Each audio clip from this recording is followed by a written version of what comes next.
এসব নিয়ে কথা বলতে আমাদের সাথে তিনজন সম্মানিত অতিথি যুক্ত হয়েছেন। স্টুডিওতে আমাদের সাথে উপস্থিত আছেন জনাব সুভাষ সিংহ রায়, তিনি প্রধান সম্পাদক abnews24.com।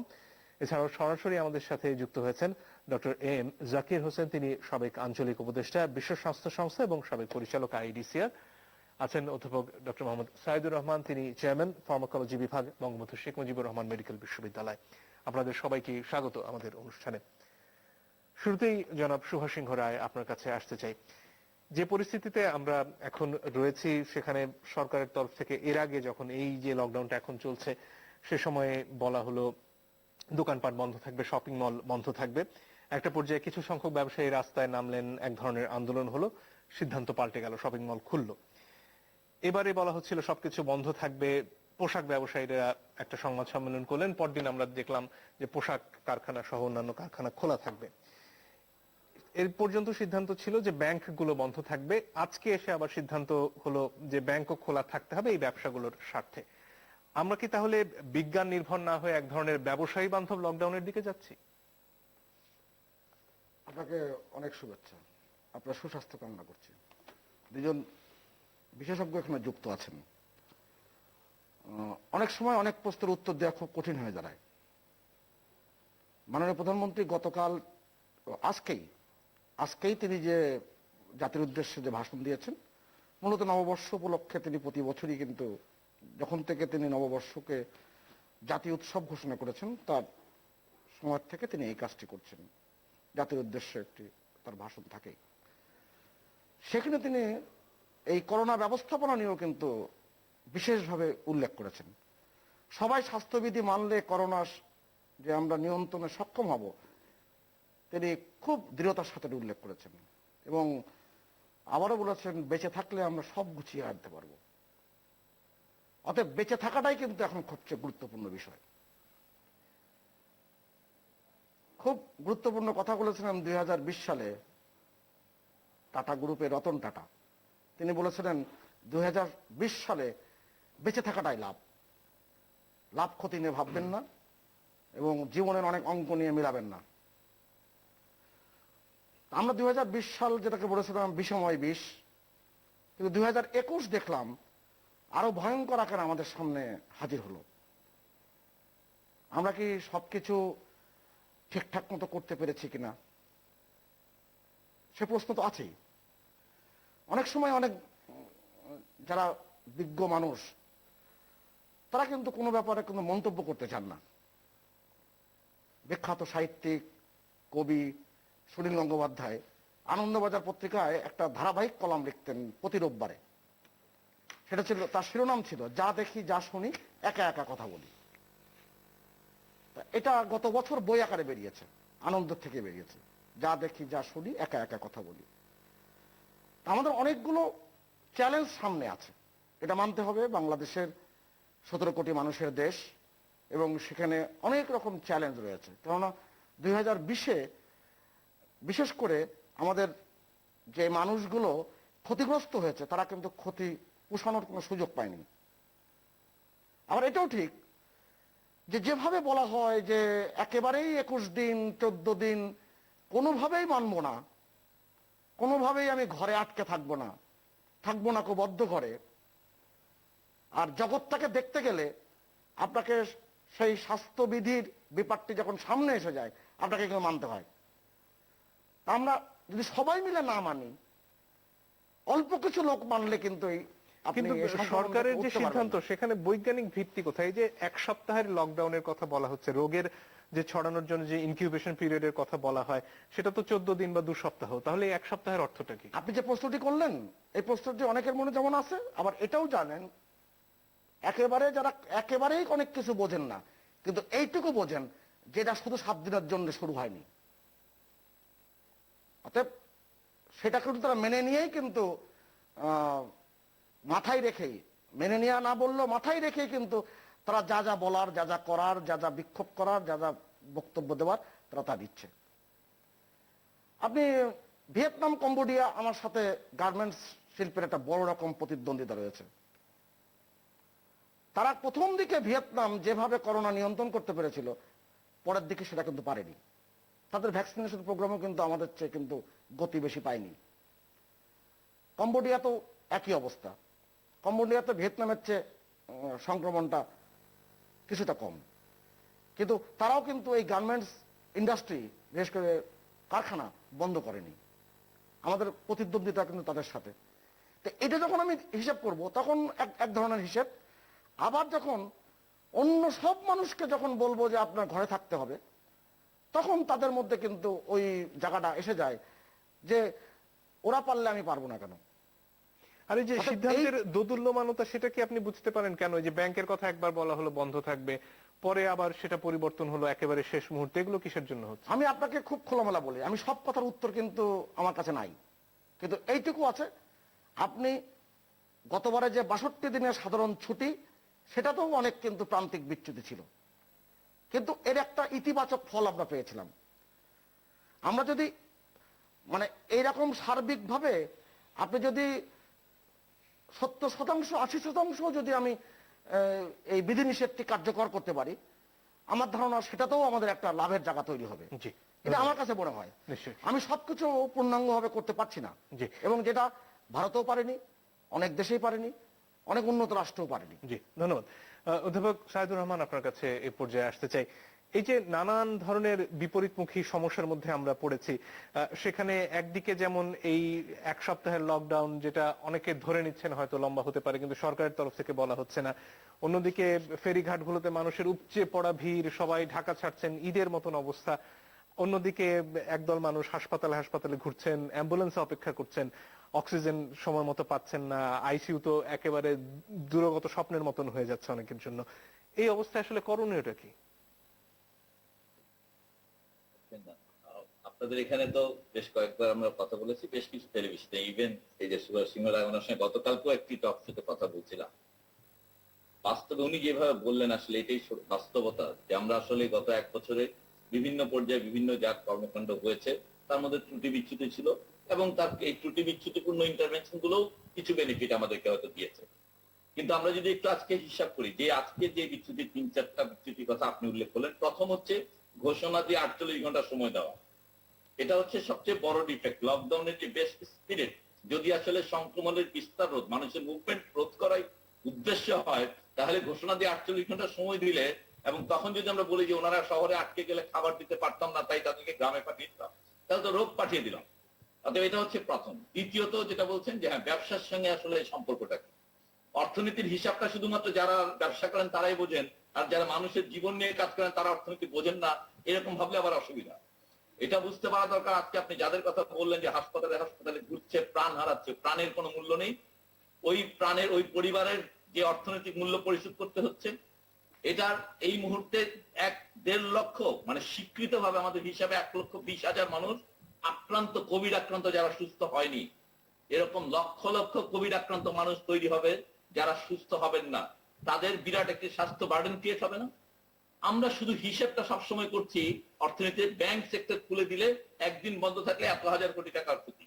আমার বাংলাদেশের গার্মেন্ট শিল্প ভিয়েতনামের সঙ্গে যদি বন্ধ করে 21 দিনে 1 লক্ষ টাকা, 1,000 কোটি টাকার ক্ষতি হবে। কিন্তু যে মানুষগুলো যারা মারা আক্রান্ত হচ্ছেন, তাদের সেবা দিতে গিয়ে যে যারা মানুষগুলো আক্রান্ত হচ্ছেন, যারা মৃত্যুবরণ করছেন, এবং ভবিষ্যতে যারা সারা জীবন এই রোগের ধারাবাহিকতা বয়ে বেড়াবেন, সেটার যে অর্থনৈতিক মূল্য আছে সেটা কিন্তু ক্যালকুলেট করা হচ্ছে না। সেটাকে বন্ধ করার জন্য উন্নত বিশ্বের একদিনের যে পার জিডিপি আমাদের পুরো বছরের প্রায় কাছাকাছি সমান, সেই সকল দেশে কিন্তু 1 মাস 1.5 মাসের লকডাউন দিতে বাধ্য হয়েছিল, কারণ তাদের হিসাবটা ছিল যে জীবনের সঙ্গে হিসাব করেছিলেন তারা। আমরা আনন্দিত হই আমাদের নাকি উন্নয়নের মানে অর্থনৈতিক প্রবৃদ্ধির হার পৃথিবীর বহু দেশের চেয়ে ভালো, তাহলে বাকি দেশগুলো কি ঘাস খেয়ে বড় হয়েছে, যারা তাদের প্রবৃদ্ধিকে জিরোতে নামিয়ে ফেললো এই মহামারী মোকাবেলা করতে গিয়ে? ওই দেশের নীতি নির্ধারকরা কি প্রাণকে মূল্য দিয়েছে, বেশি মূল্য দিয়েছে, নাকি তাদের অর্থনৈতিক প্রবৃদ্ধিকে? যে প্রবৃদ্ধি দ্বিতীয় বিশ্বযুদ্ধের পর ইউরোপ অর্জন করেছে, তার সম্পূর্ণটুকু স্যাক্রিফাইস করেছে তার মানুষদেরকে রক্ষা করার জন্য। আর আমরা সাধারণ অল্প কিছু প্রাণের বিনিময়ে অর্থনৈতিক প্রবৃদ্ধি অর্জনের নামে আমরা বলে বেড়াচ্ছি এটাকে আমাদের সাফল্য। অতএব প্রাণ, যেটা উনি কোট করলেন, রতন টাটা, আলিবাবার মালিক জ্যাক মা, পৃথিবীর বহু বিখ্যাত বড় সফল ব্যবসায়ীরা বলেছেন, বেঁচে থাকা হচ্ছে এই মহামারীর কালের প্রধান লাভ। তাহলে সে প্রধান লাভ অর্জনের জন্য কি আমরা ব্যাংক খুলে দিব? সে প্রধান লাভ অর্জনের জন্য গার্মেন্টস খুলে আমরা লকডাউন করব? প্রধান লাভ অর্জনের জন্য যখন নাকি আমরা লকডাউন ইম্পোজ করবো, তার 48 ঘন্টা আগে শহর থেকে 10 লক্ষ 20 লক্ষ মানুষকে গ্রামে যাওয়ার সুযোগ করে দিব, শুধুমাত্র তাদেরকে আগামী 21 দিন খাওয়াতে হবে সেই ভয়ে। শুধুমাত্র বিরোধিতা করবে দোকানদাররা, সেই কারণে কি 21 দিনের ঘোষণা, 7 দিনের ঘোষণা দেওয়াতে কি বিরোধিতা হয়নি? এটা তো জানতাম আমরা। তাহলে বিজ্ঞানকে মেনে যদি সম্পূর্ণ বন্দোবস্তটুকু করা হতো, তাতে আমরা এটা যে অর্থনৈতিক মূল্যে আমরা যেভাবে প্রাণ রক্ষা করতে পারতাম, এই অ্যাডজাস্টমেন্ট, কম্প্রোমাইজ এবং ডিজায়ারে, মানে এটা একটা অরাজক অবস্থা তৈরি করার কারণে আমরা আসলে এক ধরনের অর্থনৈতিক ক্ষতির সম্মুখীন হলাম, কিন্তু তার বিনিময়ে প্রাপ্য বৈজ্ঞানিক যে সব সুবিধাটুকু আমাদের পাওয়ার কথা, মানুষের জীবনের যে সব সুবিধাটুকু পাওয়ার কথা, সেটুকু অপটিমাম পেলাম না। অতএব আমি মনে করি এখনো সময় আছে, এটিকে আসলে প্রয়োগযোগ্য 21 দিনের জন্য। এই কথাটা 7 দিন বললেন, 7 দিন বললেও ব্যবসায়ীরা এটা 21 দিন হবে মনে করে, 28 দিন হবে, 7 দিন না বললেও তাই। অতএব এটা 21 দিনের জন্য, এবং তার পাশাপাশি তখন যেটা হবে, এটার একটা মানসিক প্রস্তুতি, এটার একটা অর্থনৈতিক প্রস্তুতি, এটার একটা যে সামাজিক প্রস্তুতি, এগুলো সব তখন থাকবে। এবং সেগুলোর পরিপ্রেক্ষিতে যদি সিদ্ধান্তটা নেওয়া হয়, এবং আজকে আমি আইজিপি পুলিশ এটা বলতে আমি খুবই আনন্দিত ওনার এই ভাষা ব্যবহারের দেখে। আজকে উনি বলেছেন বুধবারের পর রাস্তায় মানুষ দেখতে চাই না, খুবই স্পষ্ট। যে জন্য আপনি বললেন ইতিমধ্যেই মুভমেন্ট পাসের জন্য লক্ষ লক্ষ আবেদন করছে। এই মেসেজটা চিন্তা করেন, একটি মেসেজ কি পরিমাণ সিগনিফিকেন্ট। তাহলে মেসেজ ভুল দেওয়া হচ্ছে বলেই তো বারে বারে ঝামেলাগুলো হচ্ছে। আপনি গার্মেন্টস খুলে দিবেন, ব্যাংক খুলে দিবেন, তো মেসেজ তো ভুল চলে যায় দোকানদারের কাছে, কোনো পরিবহনের কাছে। কিন্তু পুলিশের আইজি যখন বলে বুধবারের পর ঢাকার রাস্তায় লোক দেখতে চাই না, মিনিটে 15,000 অ্যাপ্লিকেশন পড়ে। অতএব রাষ্ট্রের নীতি নির্ধারক তাদের পক্ষ থেকে স্পষ্ট মেসেজ যেতে হবে। এবং সেক্ষেত্রে আসলে আমি বারবার বলছি, সারা দেশকে আতঙ্কিত করার দরকার নেই। 4টি শহরের রাস্তায় কোনো মানুষ যাবে না, কোনো মুভমেন্ট হবে না, শহরগুলোকে আটকে দিবেন এবং তাদের খাবার দিবেন। এই কাজটা 21 দিন করলে অবশ্যই এটা নিয়ন্ত্রণে আসবে। জি, ধন্যবাদ। ডক্টর জাকির হোসেন, আপনার কাছে পর্যায়ে আসতে চাই। এই যে পদক্ষেপগুলো নেওয়া হচ্ছে এখনকার সংকট মোকাবেলায়, সেটার ব্যাপারে আপনার যদি কোনো পর্যবেক্ষণ থাকে সেটা জানতে চাই। এর পাশাপাশি আমাদের ভ্যাকসিনে এখন পর্যন্ত যে কার্যক্রম এবং সেটার যে বিস্তৃতি, এবং সেখানে যে এক ধরনের বৈষম্য এরই মধ্যে সামনে এসেছে, যে শিক্ষিত মানুষ মধ্যবিত্ত উচ্চবিত্ত বেশি নিয়েছেন, যারা শ্রমজীবী তারা অনেক কম নিয়েছেন সংখ্যায়, পুরুষ বেশি, নারীর সংখ্যা অনেক কম, সেখানে আসলে কি করণীয়? আসসালামু আলাইকুম। আমি আসলে দুজন অংশগ্রহণকারীর তাদের বক্তব্য, খুব স্পিরিটেড বক্তব্য, আমি মহাবিষ্ট হয়ে শুনছিলাম।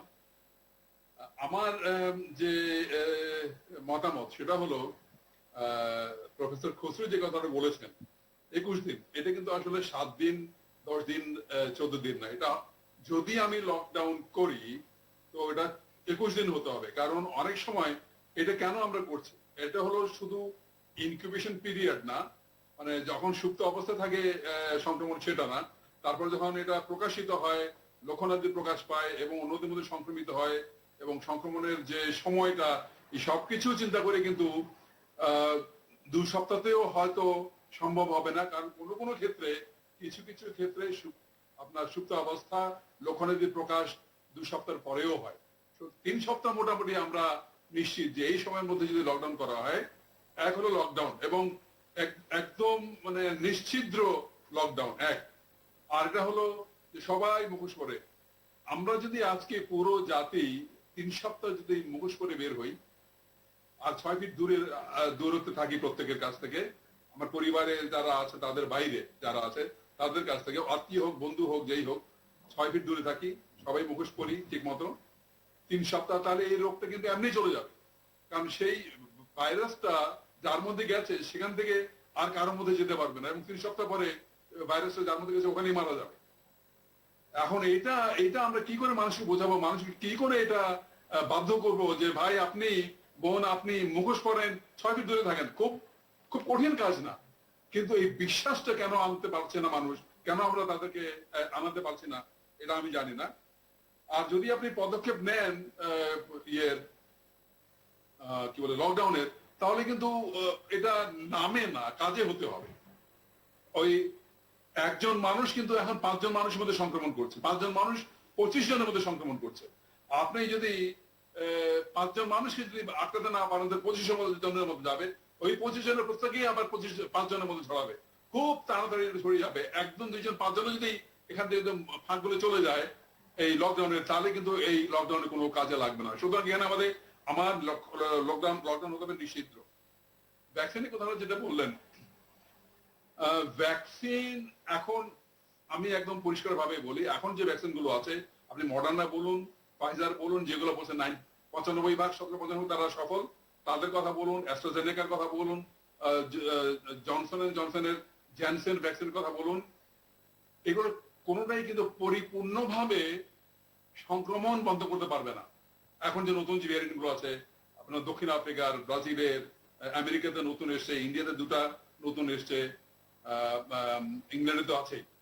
কিন্তু যেটা পারবে সেটা হলো আপনার সংক্রমণ বন্ধ করতে না পারলেও কিছুটা কমাতে পারবে, কিন্তু সবচেয়ে বেশি কমাতে পারবে আপনার হাসপাতালে যাওয়াটা এবং মারাত্মক অবস্থায় উপনীত হওয়াটা, মৃত্যু, এইগুলো বন্ধ করতে পারবে। সুতরাং ভ্যাকসিন অবশ্যই নিতে হবে।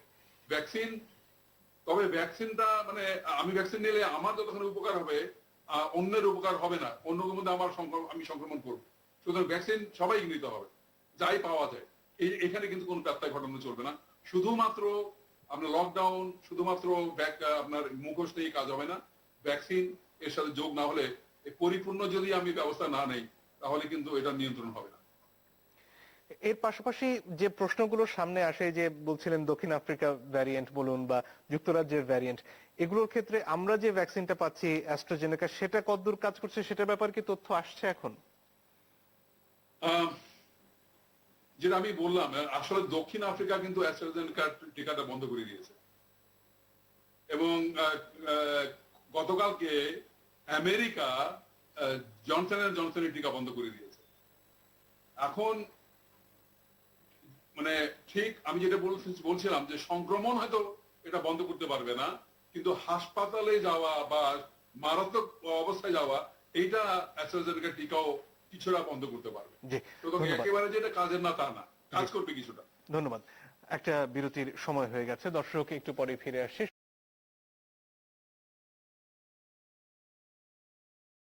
কাছে এই যে পরিস্থিতিতে আমরা কথা বলছিলাম, যেখানে ভ্যাকসিন নিয়ে অন্তত এতটুকু ভরসা যে এটি নিলে সংক্রমণের যে মাত্রা সেটি হয়তো কম হবে, কিন্তু সেখানেও তো আমাদের নির্ভরতা ছিল ভারতের সেরাম ইনস্টিটিউটের উপর। সেখান থেকে চুক্তিমাফিক যেমনটা আসার কথা ছিল তেমনটা আসছে না। গত মার্চ মাসে কিছুই আসেনি, এ মাসেও এখন পর্যন্ত সে খবর নেই। এর বাইরে উপহার হিসেবে যদিও কিছু আসছে, কিন্তু পাওনা জিনিস পাওয়া যাচ্ছে না এখন পর্যন্ত। বিশ্বে আরো কিছু ভ্যাকসিনের আমরা ব্যবহার দেখি, কিন্তু সেগুলোর ব্যাপারে আমাদের এখন পর্যন্ত আসলে কূটনৈতিক তৎপরতা কতটুকু সেটা প্রশ্ন সাপেক্ষ। এই মুহূর্তে আসলে করণীয় কি তাহলে? ধন্যবাদ। আসলে ভ্যাকসিনের ব্যাপারটি বিশ্বে বেশ বড় ধরনের একটি কূটনৈতিক, অর্থনৈতিক এবং রাজনৈতিক ইস্যু। এটা একটা বিজ্ঞানের বিষয় বটে, কিন্তু জাস্ট বিজ্ঞানের কাজ হচ্ছে এটা আবিষ্কার পর্যন্ত। এর আবিষ্কারের পর এর বিতরণ প্রক্রিয়াটি সম্পূর্ণভাবে কূটনৈতিক, রাজনৈতিক এবং অর্থনৈতিক বিষয়াদি দিয়ে সিদ্ধান্ত নেওয়া। এবং এই জায়গাগুলোতে যদি আমরা সফলতা অর্জন না করি তাহলে, এবং যারা পারেনি তারাই আসলে ভ্যাকসিন পেতে ব্যর্থ হয়েছে।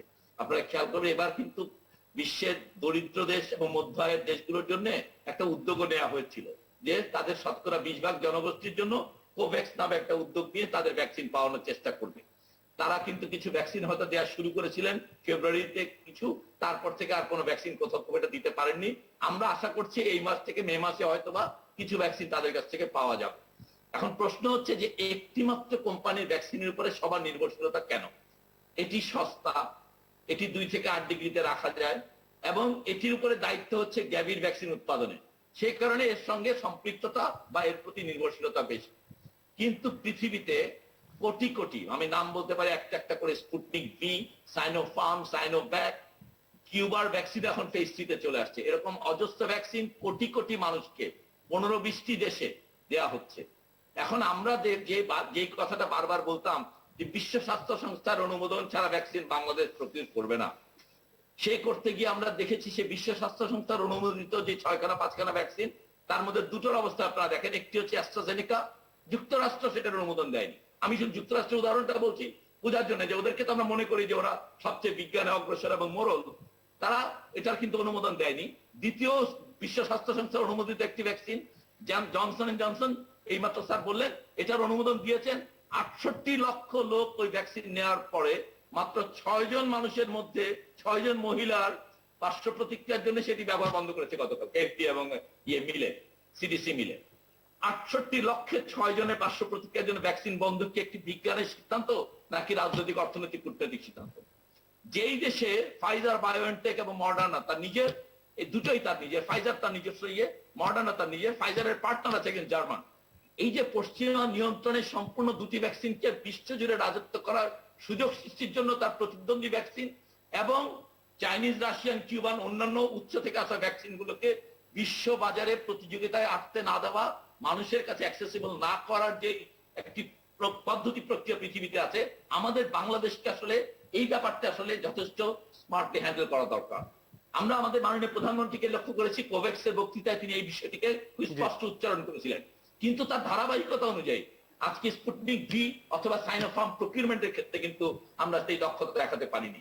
এই জন্য আমরা মনে করি বাংলাদেশের অতি দ্রুত বিকল্প উৎসের ভ্যাকসিন সংগ্রহ এবং এই ভ্যাকসিনটি যে চুক্তি আছে সেগুলোকে আন্তর্জাতিক অনুযায়ী সেগুলো পাওয়ার বন্দোবস্ত করার জন্য রাষ্ট্রীয় উদ্যোগ প্রয়োজন এই মুহূর্তে। ধন্যবাদ। জনাব রায়, আপনার কাছে আসি এই পর্যায়ে। এই যে ভারতের সাথে চুক্তি মোতাবেক যে পরিমাণে ভ্যাকসিন পাওয়ার কথা ছিল সেটি আমরা পাচ্ছি না। এর মধ্যে অ্যাস্ট্রাজেনেকা মামলায় জড়িয়ে গেছে ভারতের যে কোম্পানি সেরাম ইনস্টিটিউট যারা প্রস্তুত করছে তাদের সাথে। তাহলে এই ভ্যাকসিন নিয়ে আমাদের ভবিষ্যৎ কি শুধুমাত্র উপহার নির্ভর? আপনি আজকে আমার কাছে যে প্রশ্নগুলো দিচ্ছেন সবগুলো বেশ কঠিন প্রশ্ন এবং উত্তর সবগুলো আমার কাছে জানা নেই। তো যতটুকু জানি ততটুকুই বলার চেষ্টা করছি।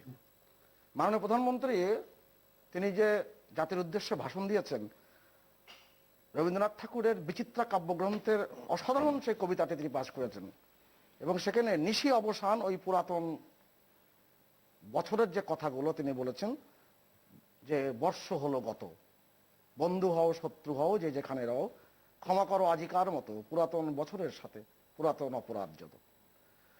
এবং আজ থেকে 54 বছর আগে বঙ্গবন্ধু যখন কারাগারে রয়েছেন তখন তার রাজনৈতিক এক সহকর্মী মিজান চৌধুরী তার কাছে এই চিরকুট দিয়ে এই কবিতাটি লিখেছিলেন। আমি উল্লেখ করলাম এই কারণে বিশ্ব ব্যবস্থাপনার মধ্যে অনেক জটিলতা বাড়ছে। আমরা ভ্যাকসিন ডিপ্লোমেসি নিয়ে আমি অনেক লেখা লিখেছি, কিন্তু ভ্যাকসিন কনফারেন্সে একটা জায়গা কিন্তু সারা বিশ্বব্যাপী তৈরি হয়েছে। মাননীয় প্রধানমন্ত্রী জাতিসংঘের যে সর্বশেষ অধিবেশন, সাধারণ অধিবেশন, সেখানেও কিন্তু ব্যক্ত করেছেন যে আমাদের যদি ওই প্যাটেন্টস রাইটস দেওয়া হয় এবং আমাদের যদি কারিগরি জ্ঞানের সহায়তা করা হয়, আমরা বাংলাদেশ ভ্যাকসিন উৎপাদনে সক্ষম। সত্যি সত্যি আমরা ভ্যাকসিন সক্ষম। ওষুধ বিজ্ঞানের একজন ক্ষুদ্র একজন ছাত্র হিসেবে আমি সেটা মনে করি। এখানে কম্পালসারি লাইসেন্স নিয়ে মাঝখানে বেশ বিতর্ক শুনছিলাম, সেটা কি সম্ভব? আমাদের বাংলাদেশে এটার সক্ষমতা অনেক আগেই আমরা অর্জন করেছি। আমরা এখন উদ্যোগের ব্যাপারটা প্রয়োজন। এখন আমাদের ভ্যাকসিনের যে ব্যাপারটি, যেটা প্রফেসর খসরু বললেন, তিনি খুব ভালো করে জানেন যে 4 জুন মাননীয় প্রধানমন্ত্রী যুক্তরাজ্যের আয়োজনের যে ভার্চুয়াল যে কনফারেন্সটা, সেই কনফারেন্সে সবচেয়ে গুরুত্বপূর্ণ বক্তব্য রেখেছিলেন এবং সেই বক্তব্যের পথ ধরে কিন্তু এই সারা পৃথিবীতে কোভ্যাক্সের উদ্যোগ। বাংলাদেশে আমরা কোভ্যাক্স থেকে যে ভ্যাকসিন পাওয়ার কথা আমরা খুব সম্ভবত আমরা 2, 3, 4 সপ্তাহের মধ্যে পেয়ে যাব। আপনি প্রসঙ্গ উল্লেখ করলেন সেরাম ইনস্টিটিউট 2-4 সপ্তাহের মধ্যে কতটা ভ্যাকসিন পাবো? আমাদের 6,90,00,000 যে ভ্যাকসিনের কথা শুনেছিলাম, এখন কতটা আসবে সেটা তো সময় বলে দেবে। যদি ভারত রপ্তানি না করে তাহলে কোন ভ্যাকসিন? ভারত রপ্তানি না করার কোনো সুযোগ নাই। আমি আপনাকে বলি, এটা আদর প্রণালার সাথে আমার ব্যক্তিগতভাবে কথা হয়, যেহেতু আমি ওষুধ কোম্পানির সাথে সংযুক্ত, আমি একজন ফার্মাসিস্ট। এবং আপনি একটা জিনিস লক্ষ্য করবেন, 76টি দেশের সাথে সিরাম ইনস্টিটিউটের চুক্তি, এর মধ্যে সবচেয়ে বেশি ভ্যাকসিন এসেছে কিন্তু বাংলাদেশে 1,02,00,000। আপনি এই ব্যাপারটা কিন্তু বিবেচনা রাখা দরকার। নরেন্দ্র মোদীর অনেক সমালোচক বাংলাদেশে আছে, কিন্তু নরেন্দ্র মোদী সে কিন্তু সিরাম ইনস্টিটিউটের ভ্যাকসিন কিন্তু নেয়নি। তিনি হায়দ্রাবাদের ভারত বায়োটেকের যে ভ্যাকসিন, সেই ভ্যাকসিন নিয়েছেন। এবং গতকালকে দুজন বিশিষ্ট আলোচক, ওনারা খুব ভালো করে জানেন, গতকাল কিন্তু স্পুটনিক যে রাশিয়ার যে ভ্যাকসিন তারা অনুমোদন দিয়েছে এবং সেই অনুমোদনের পক্ষে 6টি বেসরকারি ওষুধ কোম্পানি, ডক্টর রেড্ডি সহ, তারা এই ভ্যাকসিন উৎপাদন করবে এবং তারা বলেছে মে মাসের মাঝামাঝি কিংবা 3য় সপ্তাহে তারা এই ভ্যাকসিনটি আনতে পারবে। এই যে জায়গাটি, আমরা ভ্যাকসিন কার্যক্রম আরো বেশি গতিময় করতে পারতাম আমাদের যদি ভ্যাকসিন নিয়ে অপপ্রচারটি না হতো। আমি এখনো বলি যারা ভ্যাকসিন নিয়েছেন এবং ভ্যাকসিন নেননি। আমি গতকালকে প্রফেসর খসরুর সামনে উপস্থাপন করেছিলাম যে এই যে নিউ ইয়র্ক টাইমসের যে প্রতিবেদন 23শে মার্চে, সেটা আমাদের দেখিয়ে দেয় যে ভ্যাকসিন নিলে মানুষের যদি সিঙ্গেল ডোজও নেয় তাতেও কিন্তু মানুষের আক্রান্ত হওয়ার সংখ্যা অনেক কমে যায়। ধন্যবাদ। আর ফুসফুস আক্রান্তের পরিমাণ কিন্তু কমে যায়। জি। আমি শুধু তো বলি সেটার ব্যাপারে যে বোধহয় বিশেষজ্ঞরা ক্যালিফোর্নিয়াতে একমতই হচ্ছেন 14,000 মানুষের উপরে যখন পরীক্ষা করা হয়েছে তখন তারা দেখেছে মাত্র 7 জন আক্রান্ত হয়েছে। জি, ধন্যবাদ। এইগুলোর ডক্টর ইতিহাস জাকির কিন্তু হোসেনের আছে। কাছে আসলে কিন্তু আসতে একটা কথা চাচ্ছি যোগ করি, একটা কথা যোগ করি, আমি দুজনের সাথে একমত যে আমাকে কিন্তু বিজ্ঞান এবং অগ্রগতির সাথে এগোতে হবে, বিজ্ঞান প্রযুক্তির সাথে এগোতে হবে। এই প্রসঙ্গে ডক্টর জাকির হোসেন আপনার কাছে আসতে চাই। গত বছর যখন ছড়িয়ে পড়ছিল সবখানে, বিশ্ব স্বাস্থ্য সংস্থার পক্ষ থেকে বলা হলো টেস্ট টেস্ট এবং টেস্ট, সেখান থেকে জল অনেক দূর গড়িয়েছে, নানান ধরনের টেস্ট আছে। আমরা এখনো সেই আরটিপিসিআর এ পড়ে আছি কেন, যেখানে আরো সস্তায় আরো তাড়াতাড়ি অ্যান্টিজেন বলুন বা অন্যান্য বেশ কিছু ধরনের টেস্ট আছে যেগুলো দিয়ে এই রোগটা শনাক্ত করা যায়, কেন আমরা শুধুমাত্র আরটিপিসিআর এ থেকে থাকলাম? আমি তার আগে সিরাম ইনস্টিটিউট সম্পর্কে একটা তথ্য দেই। সিরাম ইনস্টিটিউট থেকে কিন্তু অর্গানাইজেশন অফ আফ্রিকান ইউনিটির 54টা দেশ আর টিকা নেবে না। এটা টিকার কার্যকারিতা নাই বা আছে সেটা না, ডিপ্লোম্যাটিক কারণে তারা নেবে না, এবং তারা যে অ্যাডভান্স দিয়েছিল সিরাম ইনস্টিটিউট কিন্তু সেই টাকাটা ফেরত দিয়েছে অর্গানাইজেশন অফ আফ্রিকান ইউনিটি তাদেরকে। আরেকটা হলো যুক্তরাজ্য এবং যুক্তরাষ্ট্র কাঁচামাল দিচ্ছে না বলে সিরাম ইনস্টিটিউট কিন্তু একটা অভিযোগ তুলেছে।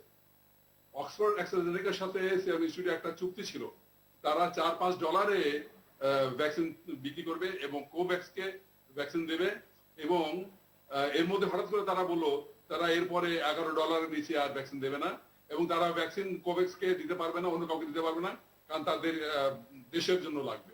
কারণ তারা অনেকগুলো চুক্তি ভঙ্গ করার কারণে কিন্তু তাদের এখন অবস্থা কি দাঁড়ায় সেটা আমাদের একটু চিন্তা ভাবনা করে দেখতে হবে, ডিপ্লোম্যাটিক্যালি কৌশলগত ভাবে আমাদের চিন্তা করতে হবে।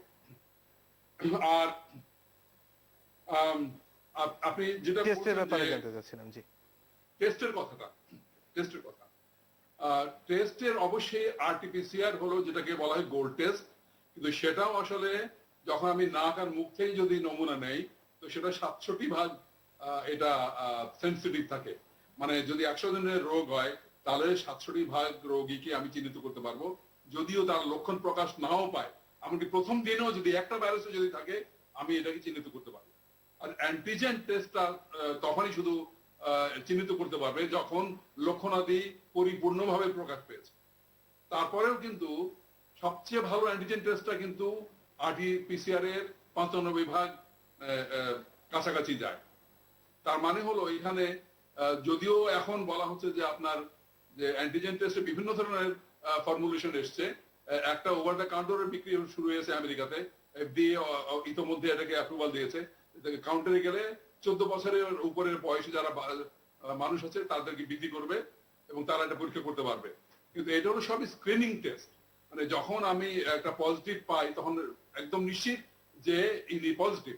কিন্তু যারা নেগেটিভ লক্ষণাদি প্রকাশ পেয়েছে কিন্তু নেগেটিভ, তাদেরকে আবার তখন আরটিপিসিআর টেস্ট করতে হয়।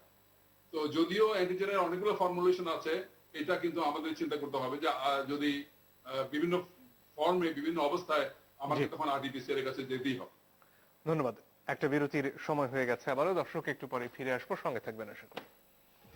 এখানে যোগ করা মানে কি আমরা যেটুকু বুঝছি আগামীকাল যেটা শুরু হতে যাচ্ছে আমাদের স্বনির্বদ্ধ হচ্ছে যে এটি প্রয়োগের ক্ষেত্রে যে ব্যাপারটি করা যেতে পারে। এখন আমরা বারবার যে কথাটি বলছিলাম যে যেখানে সংক্রমণ বেশি, ঢাকা, নারায়ণগঞ্জ, গাজীপুর, চট্টগ্রাম, এখানে আসলে আইজিপি উনি যেটা বলেছেন, পুলিশের আইজি, এটা ঠিক যে রাস্তায় যেন কাউকে দেখা না যায়, কিন্তু বাংলাদেশে এই মেসেজটি বোঝার জন্য মানে মানুষ ঘরে থাকতে হবে, রাস্তায় আসা যাবে না, এটা বোঝার জন্য একটি শব্দ আছে, ইচ্ছে করলে সেটি ব্যবহার করা যেতে পারে, সেটি হচ্ছে কারফিউ। অর্থাৎ 4টি শহরে কারফিউ। আর এই যে লঞ্চ, ট্রাক, বাস চলে গেল, এইটাকে অন্তত 8 যেন না যেতে পারে, এগুলোকে ঘেরাও করে ফেলা দরকার। 4টি শহরকে দেশ থেকে 4টি শহরকে বিচ্ছিন্ন করে তাদের এখানকার গরিব মানুষদের খাবারের সরবরাহ নিশ্চিত করা। আর দ্বিতীয়ত ভ্যাকসিনের সরবরাহ এবং বিকল্প উৎস থেকে ভ্যাকসিন সংগ্রহ, ভ্যাকসিনের চলমান কর্মসূচি অব্যাহত রাখা, দ্বিতীয় ডোজ অব্যাহত রাখা, এই কাজগুলো করতে হবে। আর যেটা সবচেয়ে কার্যকর, যত বড় মিউটেশন হোক, আর যদি ভ্যাকসিন নাও থাকে পৃথিবীতে আগামী 5 বছর, কিছু হবে না যদি আমরা 5 বছর প্রত্যেকে মাস্ক করি। অতএব অফুরান 17 কোটি মানুষের জন্য অফুরান মাস্কের সরবরাহ থাকতে হবে, এটার বিষয়ে সচেতন হতে হবে, ভায়োলেটরদের জন্য সব বড় শাস্তির ব্যবস্থা থাকতে হবে। এই হচ্ছে মোদ্দা কথা। কারফিউ আকারে 4টি শহরে লকডাউন, ভ্যাকসিনের অফুরান সরবরাহ, মাস্ক প্রতিটা মানুষের বাধ্যবাধকতা নিশ্চিত করা, আইনি প্রয়োগ করা, শাস্তির ব্যবস্থা করা ভায়োলেটরদের জন্য। আর টেস্টিং এর ব্যাপারে কি আপনার কিছু যোগ করার আছে? আগে যে প্রসঙ্গে আমরা ছিলাম। অবশ্যই এই কথাটি মিস করেছি, ধন্যবাদ মনে করে দেওয়ার জন্য। এই লকডাউন চলা অবস্থায় যারা আক্রান্ত তাদের চিহ্নিত করার জন্য তাদেরকে আর্টিফিশিয়াল ল্যাবে আনার আগে সবচেয়ে ভালো হচ্ছে মোবাইল ইউনিট তৈরি করা, যেটার মাধ্যমে অ্যান্টিজেন টেস্টের মাধ্যমে এরকম মহামারীর সময়ে যখন নাকি 20% উপরে সংক্রমণের হার, তখন স্ক্রিনিং করাটাই সবচেয়ে ভালো। আমরা প্রায় 300 টাকার একটি অ্যান্টিজেন টেস্টের মধ্য দিয়ে প্রায় 70 থেকে 80 কেসকে আসলে বাসায় রেখে স্ক্রিন করে ফেলতে পারবো, এবং পৃথিবীর বহু দেশে এই অ্যান্টিজেন কিটগুলো বাসায় রাখতে দেওয়া হয়েছে। অতএব এইভাবে আমরা প্রায় 70% আমাদের যে পজিটিভ কেস ডিটেক্ট করে বার্ডেনটাকে বাসায় রেখে তাদেরকে আইসোলেট করা যাবে। শুধুমাত্র যাদের নেগেটিভ হবে অথচ লক্ষণ আছে তাদেরকে তখন আর্টিফিশিয়াল, এবং আর্টিফিশিয়াল একটি পরিবর্তন আনা দরকার। কারণ ট্র্যাডিশনাল যে আর্টিফিশিয়াল এখন করা হচ্ছে সেটা বাংলাদেশে যে মিউটেন্ট স্ট্রেইন এটাকে ট্রেস করতে পারছে না। অতএব 3 জিন লেভেলের আর্টিফিশিয়াল ইন্ট্রোডিউস করা দরকার কিটগুলো চেঞ্জ করে। তো এই পরিবর্তনগুলো করলে আমরা একটা কম্প্রিহেনসিভ প্যাকেজ আসলে 21 দিনের ইন্টারভেনশন করতে পারবো বলে মনে করি। ধন্যবাদ। ডক্টর জাকির হোসেন, আপনার যদি কিছু যোগ করার থাকে। না, আমার যা বলার প্রফেসর খসরু তো বলেই দিয়েছেন। তো আমি এখানে এর বাইরে আর দু একটা কথা বলবো, তবে ওটা আমি আবার রিপিট করব যে মুখোশ আমাকে অবশ্যই সঠিকভাবে পরিধান করতে হবে, আমাকে 6 ফিট দূরত্ব অবশ্যই প্রত্যেক থেকে এই দূরত্ব রাখতে হবে, এবং আমি যদি বাইরে কোনো কিছু স্পর্শ করি তাহলে আমার সাবান দিয়ে হাত ধুয়ে দিতে হবে। এই 3টা যদি আমরা 3 সপ্তাহ যদি সবাই পালন করি, এই রোগটা আর থাকবে না, এটা আমি নিশ্চয়তা দিতে পারি। আর টিকা দেওয়ার পরে টিকার যে কার্যকারিতা কতখানি সেটা পরীক্ষা নিরীক্ষা করার আমাদের ব্যবস্থা করতে হবে, যাতে করে আমরা জনগণকে বোঝাতে সক্ষম হই যে টিকার প্রয়োজন আছে, মানুষকে টিকা নেওয়া উচিত। আর একটি হলো দেশের ভিতরে টিকা তৈরির একটা ব্যবস্থা থাকা উচিত, এবং সরকারের পক্ষ থেকে উৎসাহ দেওয়া উচিত, সমর্থন দেওয়া উচিত, সাহায্য সহযোগিতা করা উচিত। লাস্ট হলো যেটা বলেছেন প্রফেসর খসরু বলেছেন যে আমাদেরকে এখন অন্য উৎস থেকে টিকা সংগ্রহের জন্য আমাদের কূটনৈতিক যে শক্তি সেটা ব্যবহার করতে হবে। এবং আমি এই ক্ষেত্রে বিশেষভাবে স্পুটনিক 5 এর কথা বলবো। স্পুটনিক 5 কিন্তু অ্যাস্ট্রাজেনেকা এবং জনসনের মতোই, তার চেয়েও একটু ভালো আমি মনে করি। জি, ধন্যবাদ। জনাব রায়। না, আমরা সব বিষয়ে মোটামুটি আলাপ হয়েছে, আবার কিছু কথা আছে বিজ্ঞান ভিত্তিক আলোচনা, সেই আলোচনাটা সাধারণ বোধগম্য কতটুকু হবে সেটাও একটা বিবেচনার বিষয়। আজকে সমকালের অনলাইনে একটু আগে দেখলাম যে সরকারি বিধিনিষেধ মেনে চলার আহ্বান জানিয়েছেন বিশিষ্ট নাগরিকদের কয়েকজন। এটা খুবই গুরুত্বপূর্ণ। আপনি যদি বিধিনিষেধটা সঠিক অর্থে পালন করেন, স্বাস্থ্যবিধি মেনে চলেন, তাহলে আমরা সংকট উত্তরণ করতে পারবো। আপনি জানেন সেই বিখ্যাত কবিতা যে জীবনানন্দ দাশের, যে পৃথিবীর গভীর গভীরতর অসুখ এখন, মানুষ তবুও ঋণী পৃথিবীর কাছে। আপনি জানেন স্প্যানিশ ফ্লুর সময় টি.এস. এলিয়ট তার বিখ্যাত কবিতা লিখেছিলেন ওয়েস্টল্যান্ড। এই যে আমাদের আজকের এই যে পৃথিবীতে অনেক অগ্রগতির জায়গা হয়েছে, গত কয়েক বছরে বিজ্ঞানের অপূর্ব অগ্রগতি হয়েছে। স্প্যানিশ ফ্লুর পরে অন্তত 90 বছর পরে কি দ্বারা আক্রান্ত হয়েছিল, কি কারণ ছিল সেটা আবিষ্কৃত হয়েছিল। এখন তো সেই জায়গা নাই, এগিয়েছি। আমাকেও কিন্তু বিজ্ঞানের সাথে এগোতে হবে। মাননীয় প্রধানমন্ত্রী শেখ হাসিনা তার সৃজনশীল কূটনৈতিক দক্ষতা দিয়ে বাংলাদেশের ওষুধ শিল্পের যে বিকাশ ঘটিয়েছেন, আপনি জানেন লিস্ট ডেভেলপমেন্ট কান্ট্রি হিসেবে আমরা 2016 পর্যন্ত আমরা সুবিধা পেতাম সেই ফর্মুলা, WTO ফর্মুলা অনুযায়ী, কিন্তু সেটা আমরা 2033 সাল পর্যন্ত নিয়ে পেয়েছি। আমাদের সেই সক্ষমতা জায়গা অর্জন হয়েছে। আমাদের বিজ্ঞানকে সাথে নিয়ে এগোতে হবে। স্পুটনিকের যে অনুমোদন দিয়েছে ভারতের, সেখানে তারা কিন্তু 5টা ওষুধ কোম্পানিকে এই দায়িত্বটি দিয়েছে, তারা করবে। আমাদেরও কিন্তু এগিয়ে যাওয়ার সক্ষমতা আছে। আর একটা ব্যাপার আমি একদম শেষে যেটা বলি, সামাজিক রাজনৈতিক সংগঠনগুলো এই যে ক্ষুধার জ্বালায় মানুষ যেন কষ্ট না পায় সেদিকে এগিয়ে যেতে হবে। আমি গতকালকে উদাহরণ দিয়েছিলাম, খসরু স্যারও শুনেছিলেন, ভারতের কুদুম বাসুরি নামে একটি সংগঠন যেটা কেরালাতে ছিল, তারা প্রতিদিন 3 লক্ষ মানুষের আহারের ব্যবস্থা করেছিল। এটি সামাজিক সংগঠন। জি তারা ধন্যবাদ। যে মাস্ক আজকের মতো সরবরাহ আসলে করেছিল, সময় এটা ফুরিয়ে অপূর্ব গেছে। ঘটনা। আমাদের নিশ্চয়ই এই সেই ধরনের দিকে- উদাহরণ অনুকরণীয় হবে। আপনাদের সবাইকেই ধন্যবাদ আজকে আমাদেরকে সময় দেওয়ার জন্য। দর্শক ধন্যবাদ।